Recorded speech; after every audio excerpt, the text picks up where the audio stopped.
I wish, right, I never had them, and I feel like people take it for granted their sight. Like, I'm not blind, fucking hell, but like waking up on a morning and just being able to see, like, oh my God. Yeah, I never take that for. No, I mean I do take it for granted. I'll admit I do. And speaking. Yeah. People don't know how. Can you not speak? Well, yeah, no, you can't. To be fair, sometimes horrid like, accent. It's one of those songs where like you've downloaded it and it gets stuck in the CD player. It's like, you know what I mean? Yeah. Oh, you stutter. Yeah. What else did you think was going on? I don't know. Fucking hell. I thought you were just joking. Yeah. No, you do. You know, you take your glasses off. And you say you look like a mole. Oh, mate, 100%. Absolute mole. What do you think? I was just thinking, that's why I was laughing there. I just think I look like a mole. I don't want to say agree. It's just funny. See fuck all, like. Oh, so you are blind. You are blind then. Like, I can read Chatterbox and them. Don't know what that says over there. Not clue. Nah. Well, obviously I know what it says, but like I can't read it. Right. So you are blind as hell. I'd say like a strong 7 out of 10 blindness. Without my glasses. I can still see shapes. Yeah. No, you're not seeing nothing. Yeah. Well, when blind people are not like, it's not like they don't see anything. It's just some of them do. Oh yeah. Well, yeah. Did you know? Obviously, some of them have 10 out of 10. Fun fact for you: people who are blind don't see black. Like, I always thought it was just as if you're asleep, you just see that. They don't. They see red. Red. Yeah. As if it really. Yeah. Why's that? Just because that's how much it is. That's like like imagine if your eyes are being pushed and it's red. That's what it looks like. Your eyes are being pushed. Yeah, like if you're laid down and somebody's pushing your eyeballs in. Don't, because it's making me. I've not had that nightmare before, to be honest. It's making me uncomfortable. Are we starting? But like, it can't be red because of the inside of their eyelids, because they can't see. Yeah. So the redness can't be the inside of their eyelids. Sorry, mate. It's all right. Right, that's actually down properly now. Yep. Hello and welcome.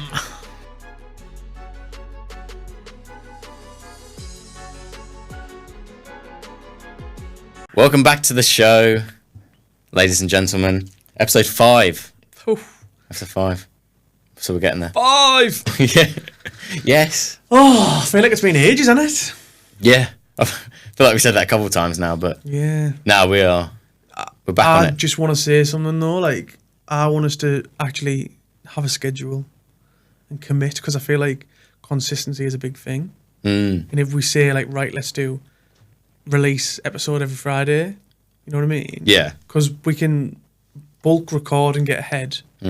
So that we don't have to come here, even if it means doing 3 hours here one time. Yeah.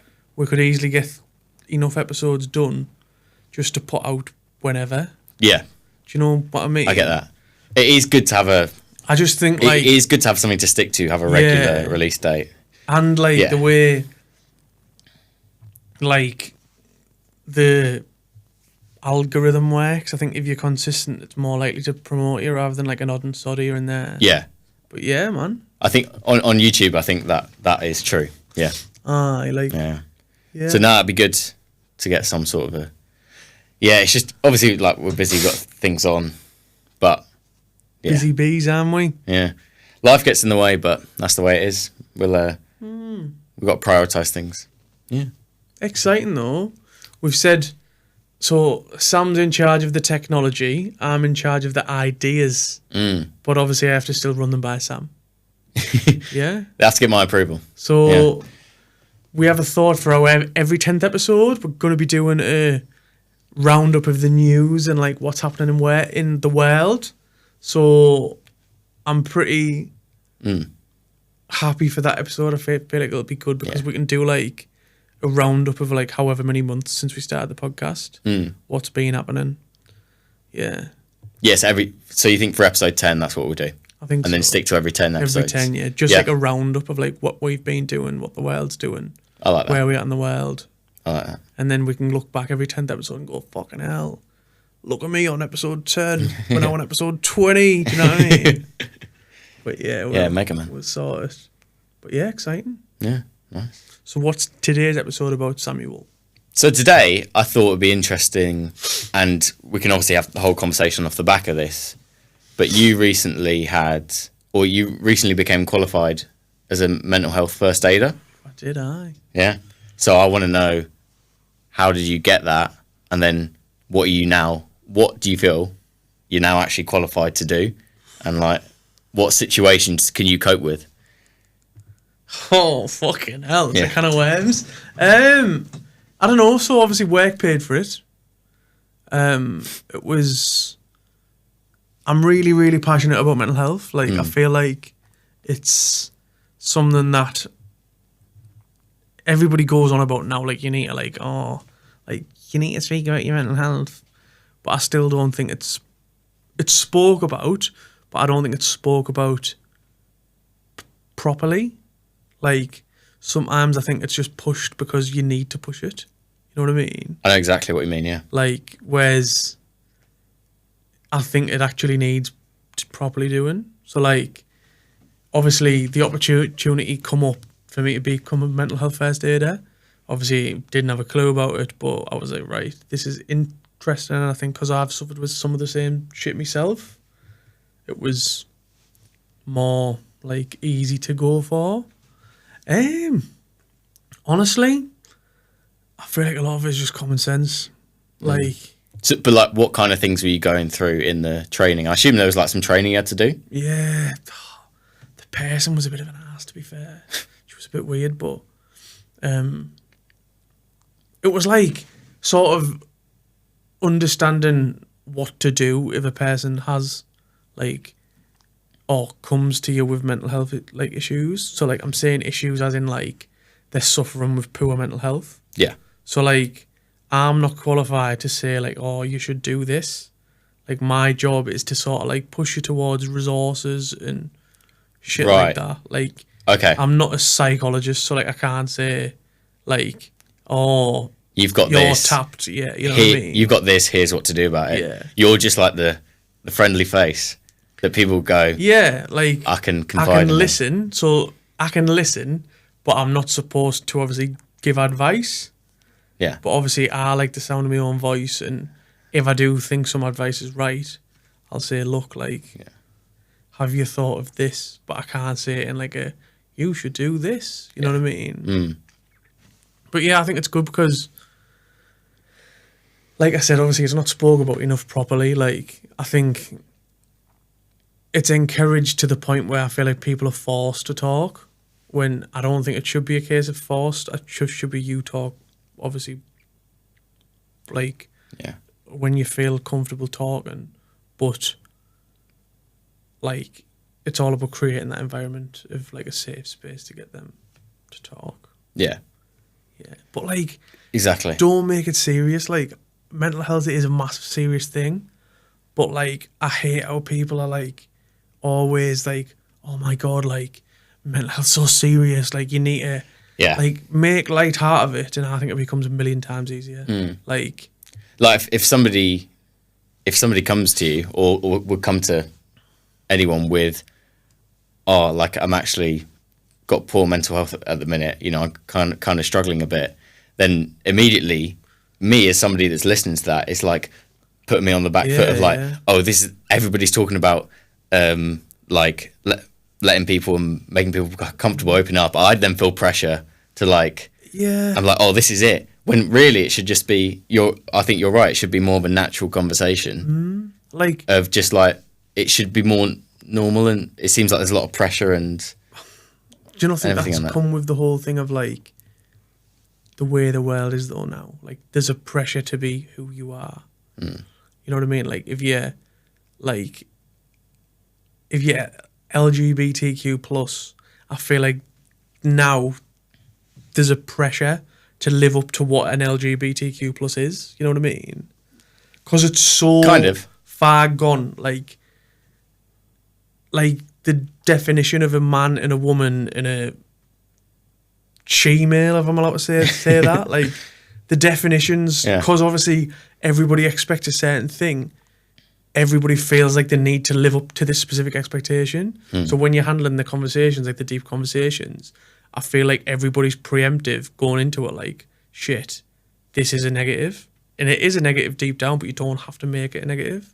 Yeah. Like, You're saying like people would put people in different like groups, so, or like these, like have certain expectations of, oh, this person has got this, and I think you would expect them to act like this. Yeah. When really it should just be more so like chilled. Imagine you're coming to me with an issue of like, oh look, like I wanna, I don't know, like, and my wife's left me, I'm sad as fuck, and then I'm like, right, fucking hell, that is shit. You know what I mean? It is, but like, at least she won't like complain at you all the time now. You know what I mean? Like, and like, although that's something that's like bad, it's like I feel like you just need to.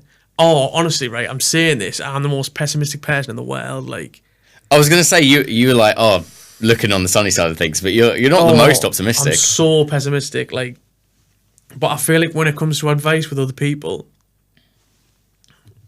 I feel like I'm good and I know how to word things and like be like, obviously I can take the piss, but like seriously, like this is why I think I've always wanted to get into like counselling and shit, because although I'm not the greatest listener with my ADHD and stuff, I hyperfixate on the problem that they've got, and then I feel like I need to do as much as I can to sort of try and alleviate that for them. Yeah, because you are interested in having like those conversations. Yeah, you're genuinely really interested in, like, and also trying to help people. I just find that's the thing with you fascinating. Yeah. Like, but that's why I think I wanted to do this mental health first aid thing, because it's like, I don't know, just like I love how every different person has experienced a different scenario in their life, and it's like a pot.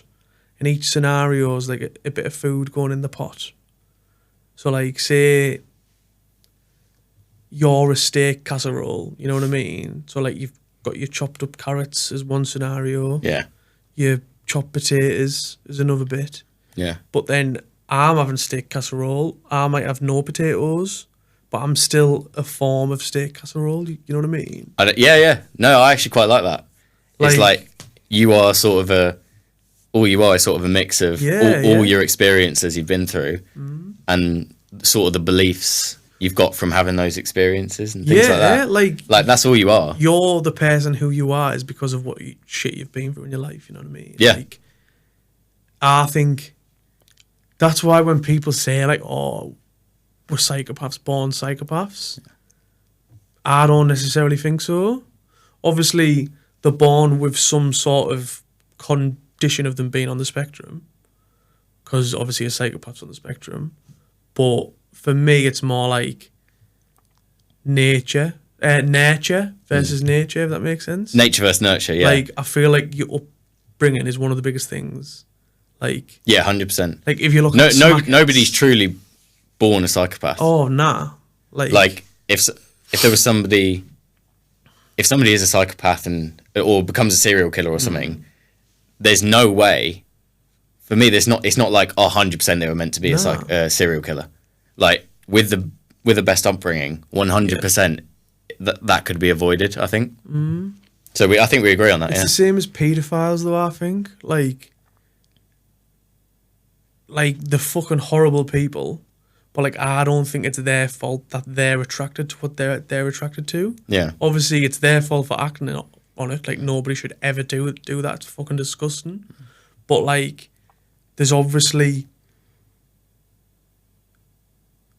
I don't want to compare it, but like, it's the same as being straight. You know what I mean? Like, I'm attracted to what I'm attracted to. I know it seems like a weird thing to say, but I know what you mean.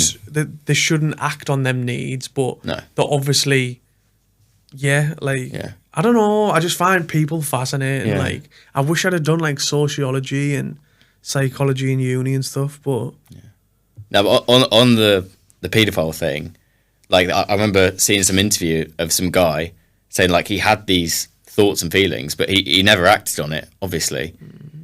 And it kind of makes you feel sorry for him. Like, he's stuck. Clip that. He's not. He's not a paedophile. Sam likes paedophiles. No, he's not. He's never done anything. Yeah, but he still thinks he's got a paedophile mind. Which is not his fault necessarily. Yeah. That's what I'm saying. But he's still a bad man. Well, even if you don't have any act on it. Well, yeah, because he still likes it. You know what I mean? But how is that his fault? It's not his fault. Fair play. Yeah. So I thought you were agreeing with me before, but no, I do. You switched on me. I do. Like, I don't know. I don't. You know. I don't actually feel sorry. Like, by the way, I don't. I just think like I don't actually feel that. Cause like just not everybody's empathetic person. A bag full of loads of different coloured marbles. Nobody's the same. I think the way the court system and that is, and education and everything, everybody's just treated the same. Like, everybody's got their own individual needs and their own like way of living. You know what I mean? Yeah. Like, work ways. Like, you sit and read a book and you take stuff in. I can't. You know what I mean? Yeah. And it's just people. Like, I'm just very, very interested in people. I think that's why the mental health thing. It went in a big, massive roundabout there. But yeah, I think it needs to be spoken about more, though, like, in a proper way. Yeah. Like, I hate how stuff's just pushed out because it's popular, you know what I mean? Yeah. Like, I don't like... Because it's trendy. Yeah, like, it's trendy to suffer from... But I think the trend, though, isn't the trend, like, making sure people are comfortable to speak up with if they're going through, like, if they have a period of poor mental health. It's all about recognising that and being brave enough to, like, speak to somebody, so, like, which I get is obviously good, like, 100%, but there's a lot of focus on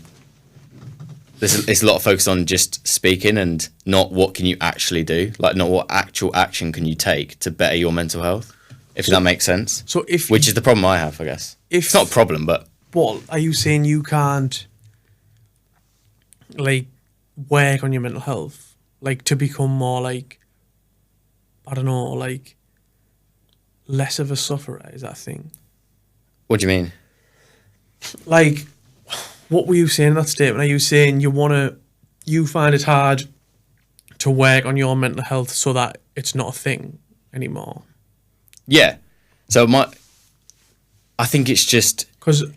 I'm quite action driven, so I'm like, obviously it makes sense, this is just the way I am, but I think rather than telling, again, 100% people should speak up, like, and speak to people about how they're feeling, but I'm saying there should also be some resources towards, here's how, if you're going through this, here's what you can do, and here's all the actions you can take to better your mental health. Yeah. And actually put yourself in a good position. But then even if you're going through a tough time, just to make it that little bit better. Because obviously there's some things that sometimes things have happened to you, people have died. Yeah.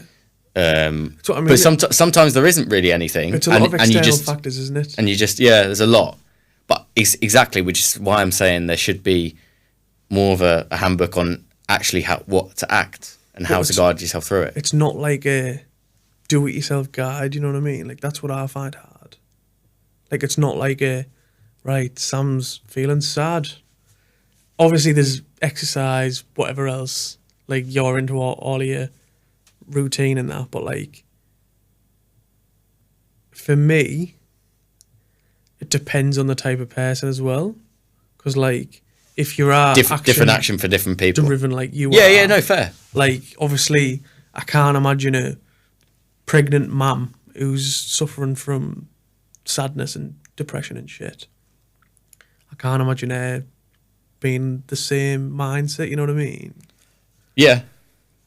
Just because, like, I feel like they've got a lot more on their plate. Not that you don't have enough on your plate. But are you saying they don't have time to prioritise their mental health? No, I'm saying sometimes it's the easiest thing to, like, push aside. Just how you feel? Nah, like... Or what? Sometimes I think mental health is the last thing on my list, which is mad because I'm so passionate about it. Interesting. Like, I don't wake up and think, bloody hell, in my mental health, you know what I mean? Whereas I think, friggin' hell, I've got a spot on my face, I need to squeeze it, you know what I mean? Like, it's very like, it's the last thing I think about until I'm in that moment. Right. Okay. I see what you mean. Yeah. You know yeah. what I mean? Yeah. Like, I don't see, like, I can imagine some people see like, oh, like, bloody hell, I'm feeling a bit down. Like, I'm slowly getting there. Like, imagine on a Monday, you're tired. And then by Thursday, you're absolutely knackered. You could probably tell on Tuesday that you're getting tireder and tireder. But with me, I don't feel like I can see my mental health, like, dipping. It's only when I'm at the trough where I'm like, fucking hell, like, I'm Really? fucked here, Yeah. like, But that's what my point is. You like you need to prioritize it. yeah, absolutely. I get it's I'm not saying it's easy, Yeah. but I'm saying like really people this is what should be pushed. Like people prioritizing their mental health. That's my point. But then, like, it annoys me how workplaces are like, oh, like, sly digs, but let's prioritize mental health. And then it's like, right, we need a work-life balance. And then just fucking hound you with shit, you know what I mean? Yeah. And then when you try and take time back, it's like, nah, sorry, he's more work. Not speaking from personal experience, but it's just, I don't know, I think the whole culture in the world is wrong. Like, we work to live, whereas we should really live, and then work should be something that supports us. Whereas I feel like it's at the stage now where, like, work is literally life. Like, Yeah, you like can't your live- work should support your actual life Yeah. rather than your actual life being all work. Yeah. Like, I'm No, but envious. there's a lot of people out there that like just Yeah. work hard all the time, and I don't agree with that. You have to set aside time to actually do other things outside of work. But I get work for a lot of people. Like if you find work that you really enjoy and that you're passionate about, then it's different. Because But- then it doesn't feel like work. Yeah, exactly. Like, I Yeah. can imagine, like, I don't know, Doesn't feel like it. like, Yeah. if podcasting turned into a job, I don't think it'd feel like work. Obviously, I'd still want the routine of, right, let's go however many days, record what we can record. Let's have a place where we can edit, chat, brainstorm, you know what I mean? Yeah, you But, still like- operationalize it like you would Yeah, in any yeah. job. But I wouldn't be sitting on a Sunday night getting the Sunday scaries about going to work on Monday, you know what I mean? Yeah. Like, Yeah. Well, that's the thing. It's a shame that a lot of people work and they like really don't like their job. Like, yeah. it's just, I don't know. Yes. It's tough because You ever have that the really Sunday is the thing. scaries? Have I had the Sunday scaries? Like- nah. No. No. Obviously, I used to get it as like a kid going In to school. mate, I used to get it every Sunday. When obviously you don't want to go into school on Monday. like 9:30 on a night, I was like, fucking hell, they're coming now. Like, I can feel the scaries But coming. as a kid, what helped was watching Top Gear on a Sunday. You know, it kind of helps you get over it. I was more Misfits on a Sunday night. Misfits boxing. No, Misfits. Misfits, the KSI versus Logan Paul. Help you get over that. fucking hell, mate. I was out of school by then. 28 this month. I feel like Yeah. a right old bastard. Bloody hell. You look about 35. I don't know, like, this Tash has made us look a bit older. Like, Can we That's a zoom in mature on the grown old- man on that the right there. Tash? Yeah. Right, hui. Yeah, so... But yeah, I For the think it audio is- listeners, Jack is playing with his measly tash. No, it's not a mustache at all. It's like some wisps on my top lip. It's Yeah. like pubes on my face, Yeah, isn't it? something. But yeah, so But yeah, I've never had. I think when I came to uni, then I didn't have the Sunday scaries, and then since work, especially post COVID, when like Monday morning I'll work from home, well, the whole of Monday, like I don't get it, which is good. Like I quite enjoy my life. Do you not get Monday scaries then, knowing you have to come in on Tuesday? Nah, Because I feel like No, the no, I longer don't. I leave it, the worse they get. But then my mind's like leave what? coming in. So like, say I'm off, I'm not in on a Friday. I've done Tuesday, Wednesday, Thursday. Yeah, I come in off Friday, Saturday, Sunday. Sunday Scaries, so I'll think, right, I'm going in on Monday. Monday comes, I'm like, right, I'm not going in. When it comes to Tuesday, I'm like, shit, like, Even I'm worse. stressing, like. But then, once I'm But there, all you do is just drive to work. It's easy. yeah. Once I'm there, it's sound. It's just the whole, like, Yeah. it's the, The thought of it is often worse than reality. yeah. So here's a question then for you. Question of the day. Have you ever suffered, like, properly with mental health? No. You don't feel like you've ever been in, like, the rut stage, like, you know? No. No. Anything else? Oh, I was expecting more of an elaboration. No. I thought. No. No, I thought you were still continuing to ask a question. Like, but for me, I think I'm fairly lucky with the fact that I haven't. And obviously, like, I take action myself to prioritise my mental health. But obviously, there's certain external factors and everything that at the moment, as it is, I've just been lucky that I can't say I've ever experienced a really bad moment. Like, the worst I've ever been is probably like my breakup. And that was 5 years ago. And that was just, you know... Yeah. And that wasn't the end of the world. That's a lot. So I've had that shit in the past where it's like breakups are massive, you know what I mean? But like, to me, when I look back, I'm like, I wasn't so much like upset at the fact that the breakup had happened. It was more of like your routine just changed. It's like, no, like literally, mate. I don't miss her. I just miss the routine. Like I did at the time, like missed her, yeah. But like, it's the sudden change, the sudden like. Imagine having a pram or like no, having a kid? No, like imagine if you like girls as kids have their prams and that, don't they? Yeah. Imagine if like one day the pram was just wrecked, like they've lost like their favorite thing. Yeah, you mean like That's what I think is the hardest. the sort of the world you know sort of falls apart a bit, right? Yeah, Is like that your it? whole reality is different because Yeah. you're not doing what you'd normally do on a day-to-day basis because that person's not in your life anymore. Yeah. Do you think it's a shame if somebody doesn't ever go through a breakup in their life? Like they meet the person, like they meet their husband or wife when they're young, and it just turns out to be, or not, and when they're the one, and they don't ever experience what it's like to go through a breakup. I don't know. I think it's tough because obviously I feel like it's good life experience, but then it's like what you don't know don't hurt you. You know what I mean? Yeah. Like I don't know, being hit by a car feels like, and I'm happy that I don't know that because I've never known it. Yeah. Whereas Yeah. I get I that. don't know. It's a bit. Yeah, because it's I like think- on the one hand, if you meet the person and stay with them for the rest of your life, like first try, That's fucking like mint, like you've smashed it, obviously. Yeah. Great. Well, don't think that's well a- done. I don't- But obviously, there's certain lessons like you just won't know what it's like to like love a person and then them And- unless the person dies. and get it wrong. That's okay. Then you're sort of like That's really tough. yeah. But I That's don't not think another that's a thing. thing anymore now. Like I don't think the fact People don't die anymore. no like people breaking up always happens. I think now like it's rare to find a couple who've met at like 15 and have spent like 60 years married now Yeah. because I don't think it's a thing with the age of like Tinder dating apps. Yeah. Like it's so easy to cheat. You know what I mean? Yeah. Whereas It's made back it seem then- like with social media and everything, it's made it seem like there's always more options. Yeah, and you always compare yourself. Like you're looking at other couples, thinking like, "Oh, well, my husband isn't like buying me flowers." You know what I mean? Yeah. Or, You always you like comparing because you see the highlight reel of Yeah, someone's yeah. relationship. And you can compare it to your own. Yeah. You're absolutely right. That really doesn't help. I agree. and it is shit. I think I've got some on my shoe. Something proper rank on my shoe. But I don't know. Yeah, I think it's.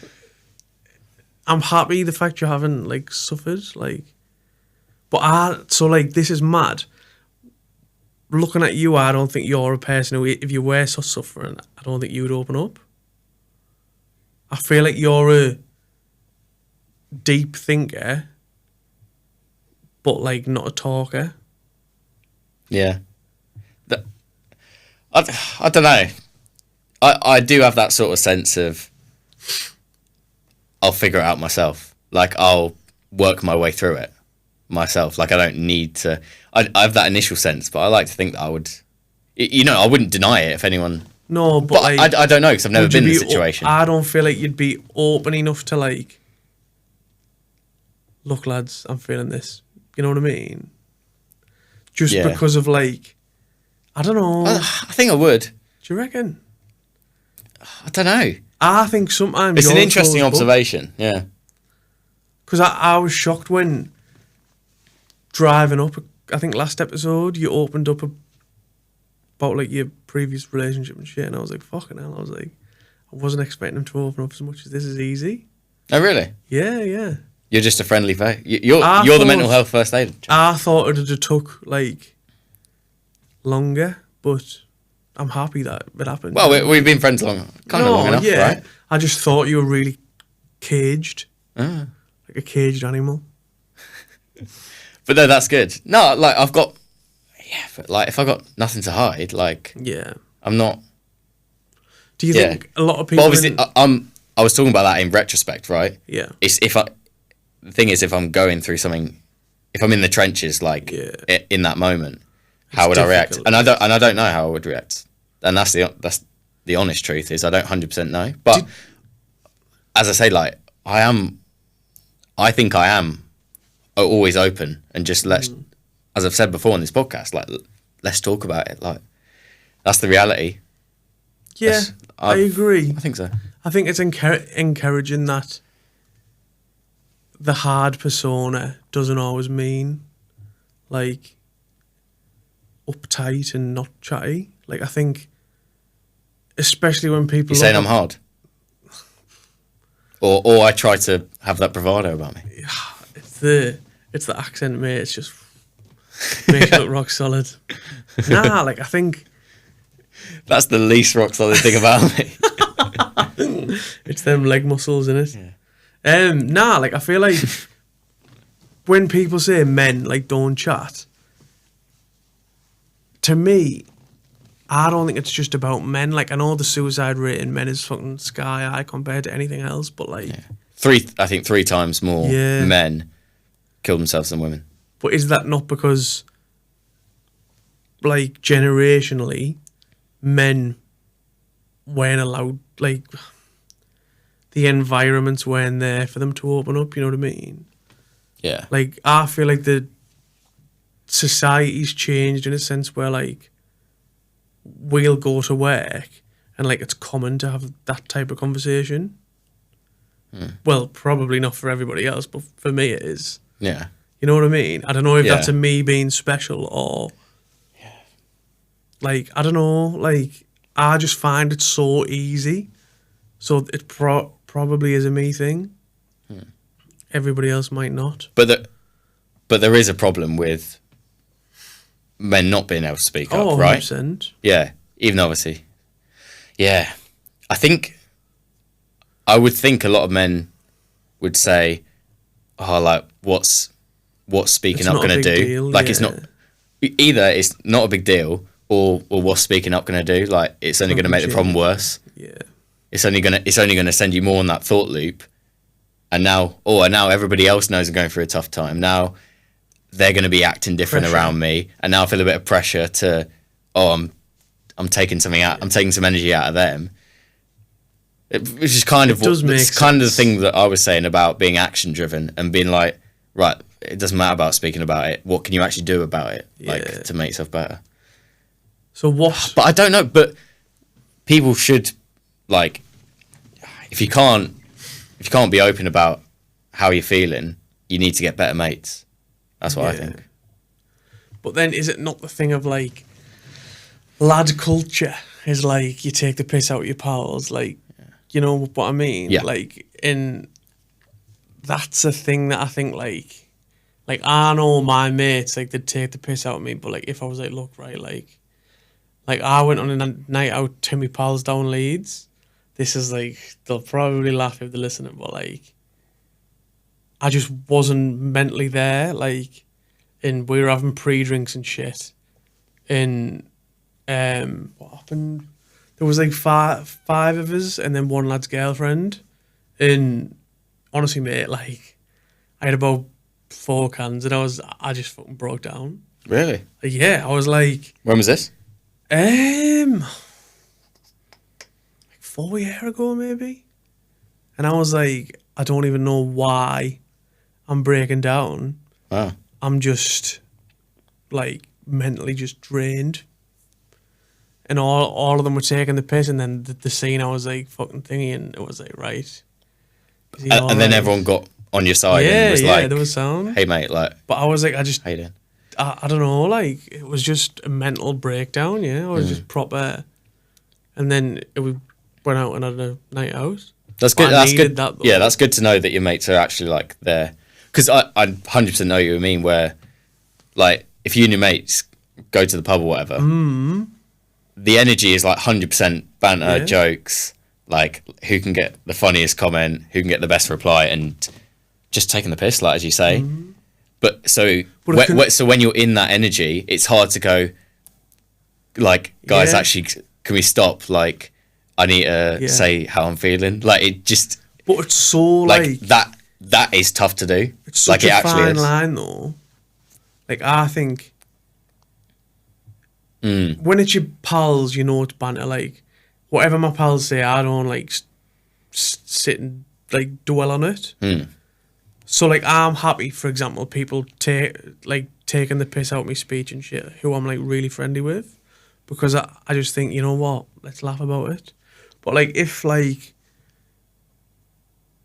I'm not asked when other people do, but like I just think you don't really know me. Like, Yeah, what I know you gives can't. that right. You know what I mean? Yeah, no. If you hardly know anyone, Whereas, know someone, you Yeah. just wouldn't do that. Yeah, so on that, then you know how we spoke about actionable plan.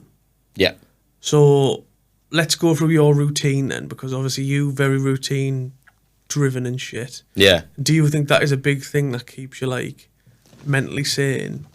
Because obviously you're like working through. It's sort of like hitting goals, isn't it? Yeah. Like I see it as right. If your routine is 6:30 till 7:00, breakfast, you're like, right, 7:00 breakfast done, tick. Like that's it's like a list writing sort of thing in my head. Yeah. So do you think that helps with your like mental sanity and shit, or? Yeah, I think definitely it definitely helps me gauge where I'm at, and making a routine beforehand and of like planning out on the Sunday exactly how the following week's going to be is really helpful for me. I would like to think I'm not dependent on my routine, and I work things out and So stuff, but it helps me know what my focus areas are in my life, and then I can actually see on a spreadsheet like where all my time is going, and it's going into the right areas. So like, do you have a list of like top priority that you put in first, then something for second, then something third? And how long would you say you spend on a Sunday doing this? So, do we want to talk about like my fitness routine and like how I put running in and like going to the gym and things like that, or do we want to talk about like my morning routine and Nah, like how that works? Whatever you think, because I feel like a lot of it, like exercise and shit, like is a big part of like alleviating mental health, isn't it? Like everybody says, like healthy mind, healthy whatever, Yeah, healthy body, healthy mind, like and eating and shit, like it all. I think it's all part of the same fishbowl sort of thing. But I just find it interesting from you because you're so like spreadsheet orientated and like I have a routine, like everything's planned in. Like, do you find that routineness sort of alleviates the extra stress that could potentially cause like mental health, like yeah. So I stuff? think the general thoughts behind the routine is, in terms of prioritizing mental health, is I'm not. You're right there. Yeah, man, fucking hell. It's all right. The camera wasn't on you. It's fine. The general. Sorry, mate. My idea. Yeah. So I guess I'll talk a bit about like a morning routine because that's more So is this like structured. Is this like 6:30, ice and sparkling water in a bucket, drink your head? Well, we can watch that video. Actually, we'll react to it after this. But just as a quick one, I think like, what's a depressed person like? Like they'll have no motivation. They'll have like low mood. You imagine someone that's like not actually doing anything, like maybe just lying in bed with like the curtains closed.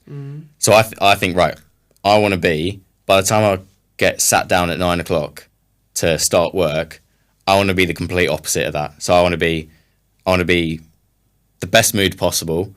I want to be full of energy, and I want to have ticked things off that morning, so you feel like you've got momentum. Because I think that's the thing. That's quite a big thing, is actually going through and completing things. So when I get to sit down at work, it all feels easier because I've already got some wins in the morning, and now I'm just working through. And you just sat at a desk. It feels easier when you've already done the hard thing. So the core tenets of the Sam Hansen morning routine, right, will be, so obviously wake up, like, I'm just talking about the core tenets here. I'm not going to go into detail about what time I wake up. I don't think that's really useful for people. Well, no, I think it is, because you start work at 9. So what time frame do you leave yourself to get these tasks like ticked off? You know what I mean? Like, obviously, depending on what you. Yeah, because obviously it changed. The reason I said that is just because it changes depending on from work from home, working in the office, whether it's a weekend. But the core bits are, I usually wake up around, like, well, at the moment, 6:15, but it can be earlier if I'm studying for an exam. Like, if I've got an exam in the next couple of weeks, I'll wake up early and start studying. Or if I'm training for a big race and for some reason I need to get a big run in the morning before work, then I'll wake up earlier. But so the core parts are, so wake up, then get yourself hydrated, because obviously your body will be quite dehydrated. So, well, you don't have to drink much water. I don't have a rule of drink a litre of water. But the core thing is exercise. You have a lot of water. Yeah. I think at work you're always up and down getting water. No, it's important to keep yourself hydrated. Yeah. I mean, but do you have a lot of wheeze? Like, how often do you I have to. It has to leave somehow, doesn't it? No, but like, how often do you have like, after how much water do you think you have a piss, and are your wheeze really long? Yeah, I try to hold it in. I try to train the muscle. Really? No, but that's the thing. You know, that's the thing. What? Holding your wee helps you train your muscles? Like, if you were to, like, spend time actively holding it in, over time, your bladder would actually get better at holding it in. But I thought it was worse if you hold, like, you can make yourself ill, can't you? Can you? I'm pretty certain it's the same as if you're holding a shite. Because it can only fill so much. No, it's not the same. It's not the same. Oh, it's the same. It might pop. No, so there's a story, and there's got to be some research done on this, but you know, when people started working from home more, and no one was watching, or like COVID, when that's all you were doing, working from home, when no one's watching and your toilet's just next door, obviously the barrier to getting up and going to the toilet was a lot lower, so people would be going to the toilet more times a day than they do now. Because basically, it's quite boring, I think. It's quite boring. What? So people actively went to the toilet because it's easier? So they found themselves needing to go to the toilet more because that muscle or that signal... Is that not a psychological thing? That signal of, I need a wee now, basically got activated earlier because they just got so used to, as soon as any pressure comes, just go to the toilet, it's just next door. Whether if you got to get up and you've got to walk all the way around the corner in the office, and you're thinking about people seeing you not being at your desk, like it's a thing. So trust me, I know it is. So like, but it's a thing in the office. Then, sorry, this is just a quick one before we will get back to the point. I promise. I just want to say as well, our next 2 episodes are sort of along the same wavelength. So if we don't pick up everything in this one, the second one basically follows the same theme. Yeah. So my question was, in the office, do you feel like, have you ever had the nerves where like you feel like you need to, like you don't want to stand up and like everybody's looking at you like? No, I've never had that. See, that's mad. What? You have that? Nah. So like, yeah, like I like to come in early so that people can't see me coming in. Like, I'm already there. That's why I probably leave later than most people as well.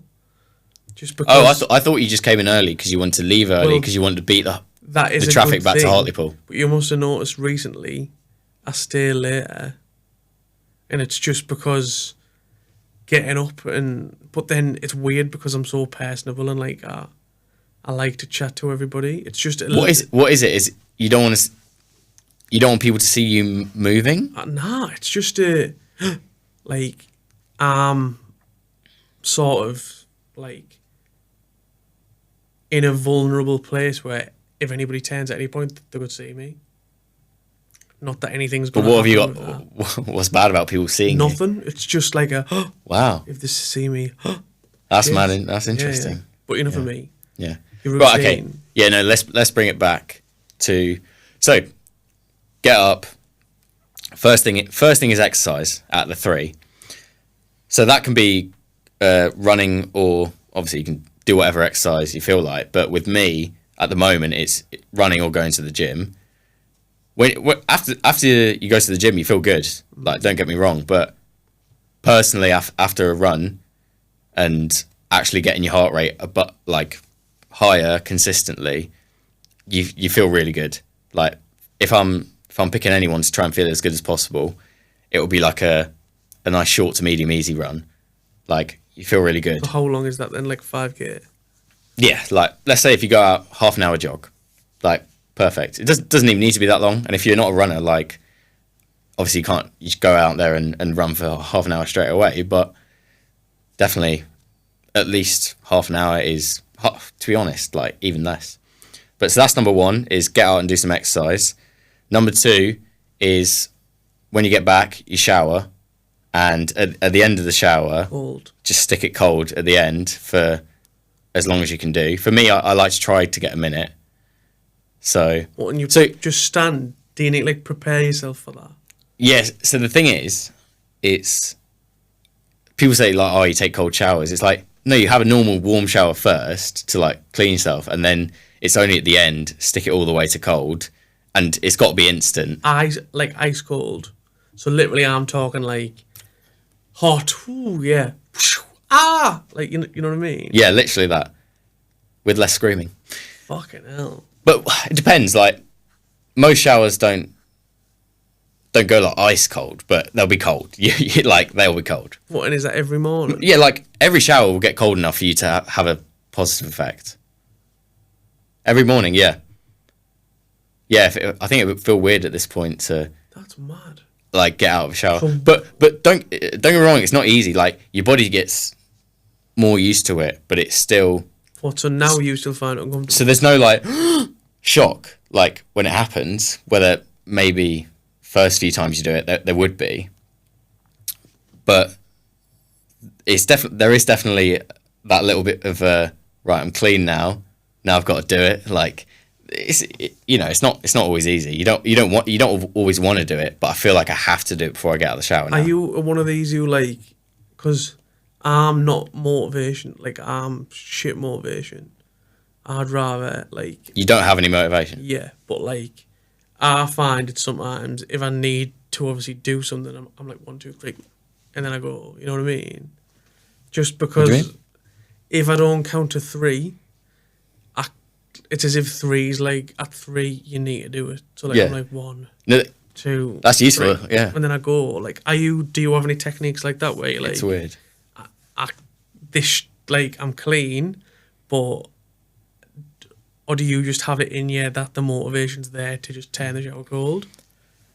I think what gets me through it sometimes is where if I hang about in the shower too long, You're gonna be late. I'm gonna be off my schedule. Like, but obviously not that I'm gonna stand in there 15 minutes deliberating. You know, it may only be a couple of minutes, but I'm thinking like, right, come on, I'm just standing there, like waiting and being like, oh, I don't want it to turn cold. Like, just it only takes a couple of minutes. You got to do it, and then you'd be like, right, I've got to get breakfast. I've got to get to work. You know. Yeah, it is. It's fascinating. Yeah. So the reason behind the cold shower is obviously it's doing something hard.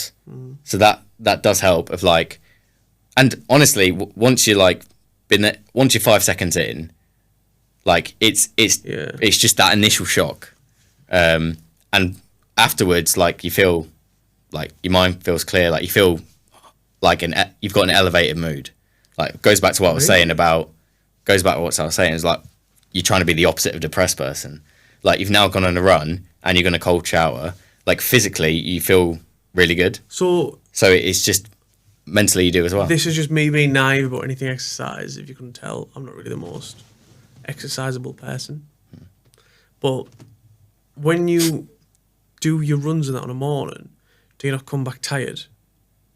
Like, that's what I find confusing. Interesting. Like, you're saying you come back, like, fucking hell, get on. In my head, I'm like, bloody hell, is he not tired? Like, what is it that makes you more energised after the run? Yeah, so it's just physically, like, it is a thing. You are more energized. So it depends. Obviously, if you ran a flat-out half marathon as fast as you could, or more, you're obviously going to be tired. So, like, it's a case of if you've done 10 k in the morning. And if that doesn't hit in soon, it will hit in later. But it's obviously if you're doing something like shorter, easier, like where you're still getting your heart rate up, you're still putting in some work, but you by no means you've given absolutely everything like you would in a race. Like save that for a race, you know. That makes sense. Yeah. Like so, and while physically your muscles might be a bit tired, say if you've done something a bit faster, I'm talking about mentally, you feel good. Does that make sense? Yes. Yeah. Because you mentally feel good, you don't feel as bad physically. Mm-hmm. Yeah. Yeah. Well, I'm just talking about optimizing mental health. Like, yeah. So, like, and obviously, because you won't have done like 100% race effort, your legs aren't going to be that bad. Physically, you're not going to feel too bad either way. So, like, you know? Are you not satisfied if you don't get 2 forms of exercise in a day? Obviously, most of the time, you cycle to work and then at lunch, you'll run. When you finished work, one's fine. Is that a wind down day, or would you still then do gym or? No, I just need once a day. Obviously, if I've got other things I want to squeeze, and I will. But you know, it's not like I need to get 2 things in. Just one. Yeah. So that's So number 1, exercise. Number 2, cold shower, and then number 3 is what I like to do. I don't know fully of like scientifically all the benefits, but I've been doing the Wim Hof breathing exercises, or like the breathing exercise. It's just one, and I just do 1 round of that after my cold shower. So you haven't eaten anything, and it's just after the cold shower. That's the perfect time to do that. So you just do 1 round of that. So what does that entail then? Takes 5 minutes, and then you're good to go and eat. So that's obviously the third and final part, and it is you do like a big breathe in, like a big inhale, and then straight away as soon as you finished inhaling, exhale, but don't like blow all the way out. Just sort of let go. So like, or like. I was blowing out too much there, like ASMR, but you get the point. I won't get too close to the mic. Yeah. So the point is that's 1, like 1 breathe in, and you're not leaving any gaps between the inhalation and the exhalation. So it's a consistent like in, out, and so that's 1, and you do that 30 times, and basically your body charges up with oxygen. So then at the end of the 30 breaths, the 30 deep breaths, like you'll feel the first time you do it, like I would really recommend trying it because it's not even like a bit lightheaded, but it's just a really good feeling that I don't think you can get from anything else. I think it's mad how he's called Wim Hof and not Wim Hof, because he's all about breathing and he huffs. All about huffing and puffing. Yeah, that is funny. But his name's actually Wim Hof, right? Wim Hof. Yeah, it's a mad name, isn't it? The Hof. Yeah. Wim. He's Dutch. Wim Hasselhoff. Wim Hof. Yeah. As if. Does he have a wife in that? Or did she die and that's why he dips Can I just finish my bit, please? Sorry.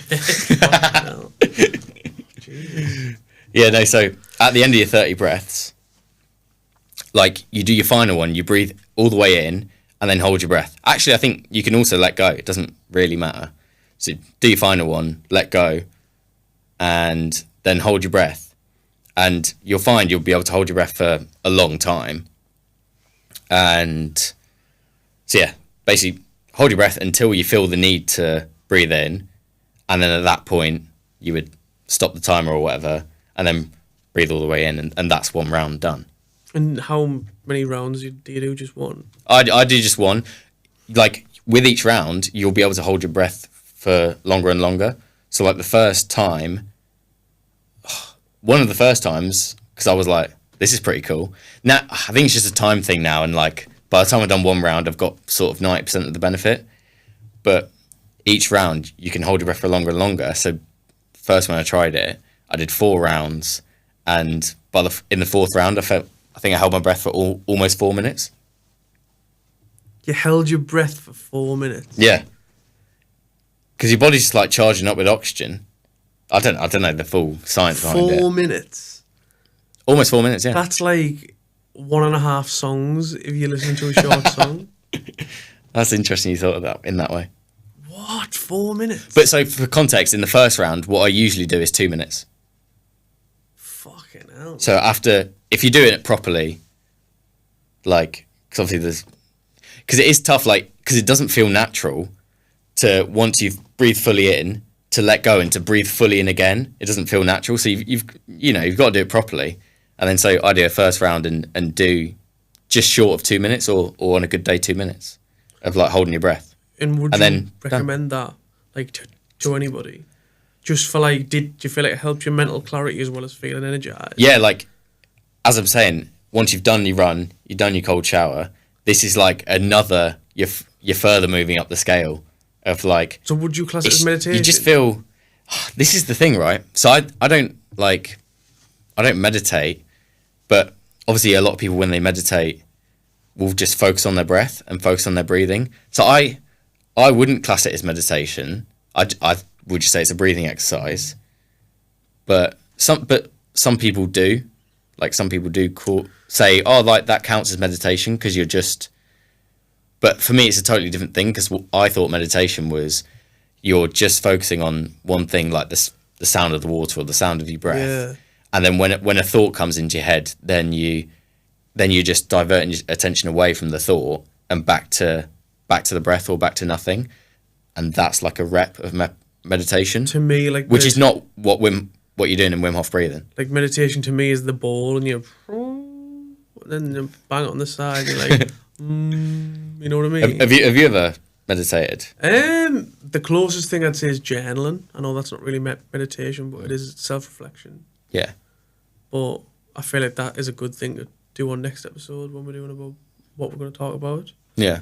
But I find it interesting how, right, like, you're coming at your day very, like, positively. Yeah. And I can see that's why you're so proactive, you know what I mean? Like, I think from what you've said, it's sort of it's understandable why you're so, like, I think focused and, like, motivated. Because, like, you take yourself seriously, you know what I mean? Yeah, I think you've got to. I think you should. Yeah, so just, like, wrap that up. Number 1, exercise. Number 2, cold shower. Number 3, 1 round of breathing exercise, I think, is all you need. And then at that point, you're pretty hungry. So you go and get breakfast. And I think for breakfast, you should be... Diet's a whole other one. I won't get massively into it. But something that's filling, but that isn't going to make you feel heavy. So something protein-based rather than fully carbohydrate-based. And then you're good to go and start work. So every meal you'll base your main protein,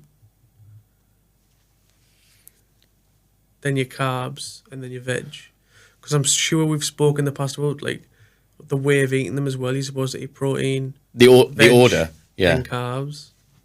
Is that right? Or is it proteins, carbs? No, it's veg, protein, carbs. But I'm not... Or maybe you could do it protein, veg, carbs. But and what's that? Is that just because that's the way God asked us to eat them? He did, actually. He phoned me up and he said... He said, Sam, eat in this order. Yeah. I think it just minimises glucose spikes. And that's good for whatever reason. Yeah, because glucose and then insulin in this. Yeah. Yeah. So, See, I find so that so obviously you interesting. want to have, yeah, you don't want to have massive glucose spikes. Basically, I don't know the exact reason why, but I find that so it interesting. also gives me like some criteria to work with. I'm like, oh, nice, I've got an order now. Like, and now I'm doing it in this way because that's better. Like, if you're giving me, What, so you always eat like that? So, like, at work, if you're having lunch, do you still eat your veg, then protein, then carbs? uh, it's hard because sometimes some things are mixed I'm in, going to and watch you now. I'm not 100% locked in like that. But at home, you're at. Yeah, Because I but can imagine stuff split out at home. yeah, and obviously it's different for breakfast. Like I don't not eating vegetables for breakfast, but well, I'll have some fruit. But yeah, It's fascinating, I think, like, how... Because obviously... that's such a deep dive topic. No, diet, but it's yeah. good, though. No, Because I think, like, agree. my morning routine is as long... I set my alarm for, like, 5:30, snooze it till, like, 6:20. And as long the longer I can stay in bed, the better. Yeah, And then I get up, shower. Sometimes a shit, sometimes not. Get to work, like straight in the car to work. And I get to work and I'm feeling like shit, tired, can't be bothered. Whereas I feel like you come in at 9 and you're like, let's fucking do this, you know what I mean? Like, yeah, yeah. Because Mad. you've built up momentum and like. do you in ever the day. wake up though and think, fucking hell, like I just can't be arsed? Yeah, But once you've pushed yourself through that run, you're like, yeah, I'm good. yeah, but also like there are some days where I'm like, oh, like I do feel tired, and I will skip gym in the morning. But then, let's say I'm just saying that because that's probably what happened a couple of weeks ago. Where I was like, "Oh, I'm just too tired. Like I could do with lying down for a bit more, and then I'll go at lunch instead. You know what I mean? So yeah, when it's easy like that to just do it at lunch instead, it's also about setting up your environment so I find it you can't do that. mint how like structural and like disciplined, is that the word? Yeah. Where like you like it's good. Like I wish I was like, But I'm like, this is important. Like I make it a thing of this is important to me. see, I'm Yeah. the opposite me. I think like, oh, what's for tea? If it's something nice, that's important. Do you know what I mean? Mad. Yeah. I couldn't care less about We'll that. do a challenge one time, right? Be like a couch to 5K, and you can get me running, and Yeah. we'll see the crack. Not yet. Yeah. Not yet. Maybe it's after episode 50. I was going to say, like, yeah. I don't know. Do we want to wrap up? Because we could be going a while. Yes. But I've got an interesting question. Well, like, we're wrapping up on a new topic. yeah. So we're planning on doing new segment, Am I the Arsehole? So we're going to initially take things from online, read a story out, and then give our opinions on what the crack is. Yeah. Just as like a nice ending, Yeah, it's a bit more Chapter. upbeat. bit more relaxed than what we've been speaking about. Yeah, and we'll just follow on every episode. And then, obviously, massive ask, but if anybody has any stories they want to send in, please send them in. Yeah. Instagram. Drop a comment. YouTube comments. DMs, DMs. if yeah, you want man. it private. We can make them So- anonymous. Yeah, absolutely. I'll even stick a poll up if we get enough followers. But Yeah. so Sam's going to narrate, otherwise he'd be here all day if I was narrating. So let's go. Nice, yeah, we've just got this one here. So, AITAH. Am I the arsehole for telling my girlfriend it's not my fault you don't have real friends? So, for some context, this is not me, I'm just reading it out. 27-year-old male, and my girlfriend, 26-year-old female, have been dating for a little over a year. I have a very close friend that is a woman, and we've been close for 15 years. I consider her my sister. My mum calls her daughter. We will call my friend Jessica. Jessica has been married for the past 2 years to her husband, and we will call him Steve. For the past year, Jessica and Steve have been trying to have a kid, but with no luck. Late last year, they called me and told me she was pregnant, and I was immensely happy for them. But a few Fairs? weeks later... Sorry? Fairs? Yeah. But a few weeks later, she told me she had a miscarriage. I got a little emotional after she told me she had one. understandable. A couple of days after she told me she had a miscarriage, I took her and Steve out to dinner to try and help their moods a little bit. I tried to invite my girlfriend, but she didn't go. Fast forward to Saturday, my girlfriend and I are sitting on the couch watching TV, when out of nowhere, Jessica and Steve called to tell me that she was pregnant. I cried because I was happy for them. That's a short fucking timeline for having a kid, miscarriage, having another kid, isn't it? Yeah. What's that, like 2 weeks? Well, they wanted to get over it. Must have some fast fucking swimmers, like. I cried because I was happy for them, and I know what they all went through with the miscarriage. After I got off the phone with them, my girlfriend told me that I was weird for crying over someone else's pregnancy announcement, and I was crying like the baby was mine. Then she asked if it was mine. What? This really took me by surprise. I asked her to explain why it was weird and how she would even think it was mine, and she couldn't. I tried to explain to her that I cried like I did because 2 people that I love are having a baby after going through some of the toughest shit parents can go through, but she said it didn't matter. I told her that it's not my fault she doesn't have real friends, and if she did, she'd understand. After I said that, she left, and I haven't really heard from her since then. Fucking hell. I think that's probably for the best you haven't heard from her since then. So... I think it's pretty clear here. Do you reckon? I think the guy's totally in the right. I do, but I can see why Sorry, she'd mate. be pissed off. Like, I can see why, like, the... having another girl, like, girls see it differently than men, don't they? Like, men are just sort of like, yeah, like, it's not that deep.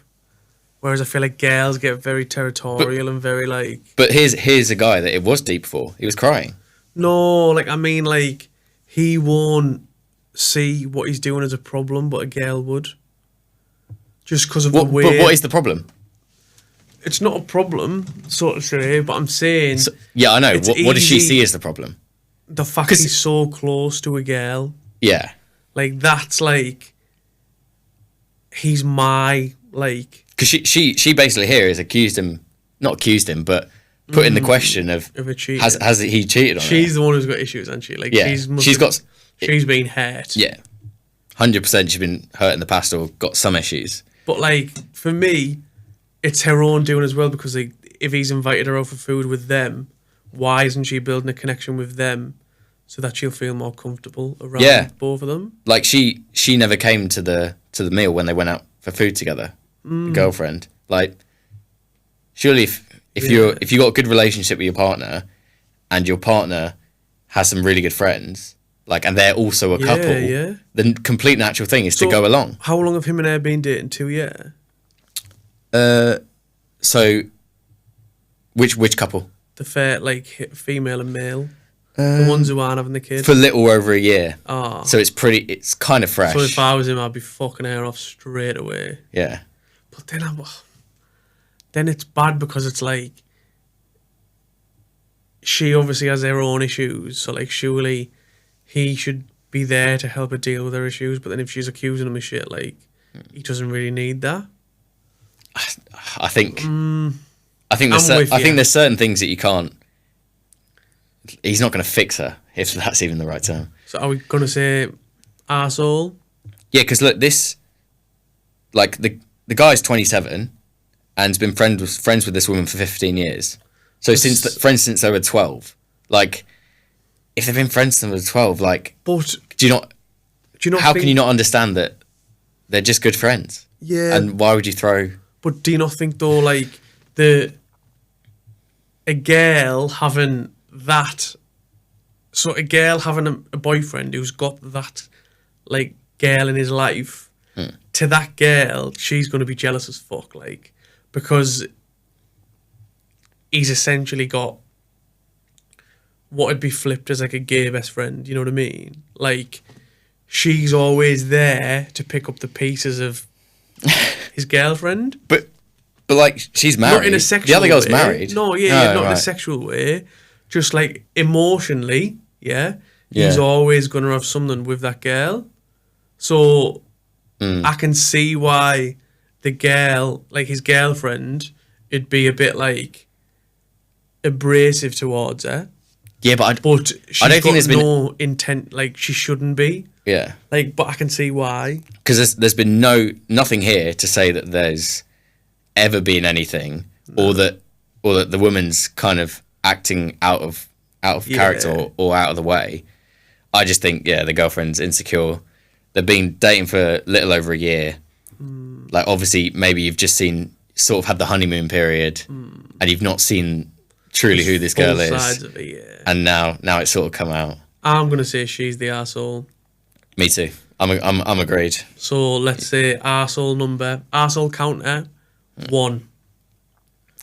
Yeah.